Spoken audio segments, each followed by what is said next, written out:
భట్టి గారు దయచేసి నేను చెప్పే విషయాలు కొంచెం జాగ్రత్తగా విని మీరు క్లారిఫై చేయండి అధ్యక్ష. ఫైనాన్స్ డిపార్ట్మెంట్లో ఇది statement of physical policy to be laid on the table of the Telangana state legislature. నిన్న మీరు ఇచ్చిన కాగితం అధ్యక్ష, నిన్న బడ్జెట్లో మీరు ఇచ్చిన పేపర్, ఇందులో పేజ్ నంబర్ 14 పారా D5 అధ్యక్ష. ఇది అధ్యక్ష ఒకసారి చూసుకోండి అధ్యక్ష. దీని ప్రకారం అధ్యక్ష ప్రభుత్వం గ్యారంటీ, ఇది అప్పుల గురించి చెప్తున్నా అధ్యక్ష, ప్రభుత్వం గ్యారంటీ ఇవ్వని రుణాలు out standing risk weightage guarantee కిందికి రావని చెప్పారు. నంబర్ 1. మీరిచ్చిన వైట్ పేపర్ అధ్యక్ష, ఇది అసెంబ్లీలో భట్టి గారు పెట్టిన వైట్ పేపర్ అధ్యక్ష. వైట్ పేపర్ ప్రకారమైన నిన్న మీరు అసెంబ్లీలో పెట్టిన సోషో ఎకనామిక్ అవుట్లుక్ 2025 ప్రకారం ఇందులో పేజ్ నెంబర్ 36లో చెప్పారు అప్పుల గురించి.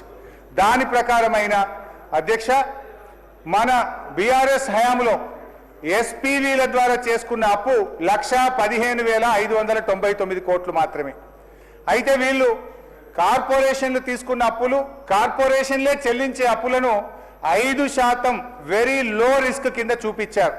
సరే 89,569 కోట్లకు వెరీ లో రిస్క్ కింద తీసుకుంటే కూడా 4,478 కోట్లు మాత్రమే.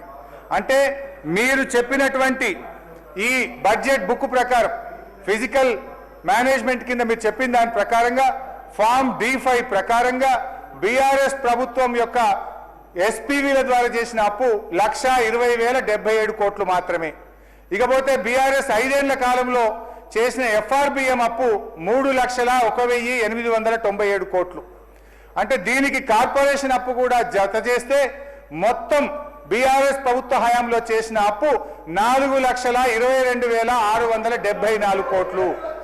ఇదే సభలో పోయినసారి అప్పుల మీదనే మాట్లాడుతూ 4,17,000 మాత్రమే చెప్పాను. ఇప్పుడు 4,22,000 ఎందుకు తీసుకున్నా?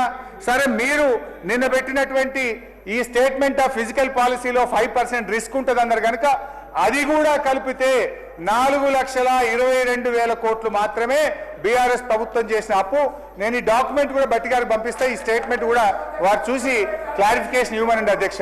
నేను దయచేసి మీ ద్వారా కోరేది, ఈ బట్టగాల్చి మీదేసి దివాలా దివాలా అనే దిక్కుమాలిన ప్రచారం చేస్తే అది రాష్ట్రానికి నష్టమవుతుంది.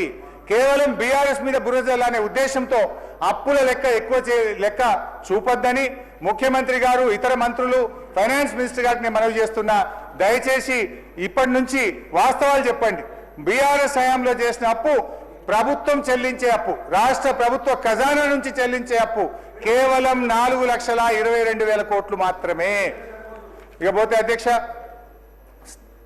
ఇంకా టైం లేదంటున్నారు కనుక 1 లైన్లో ఖతం చేస్తా. ఓన్లీ టు ఎన్లైటన్, అంటే భట్టి గారికి లాభం చేయడానికే చెప్తా. ఒక్కొక్క లైన్ చాలా రాసుకున్నా కానీ 1 లైన్లో చెప్తా.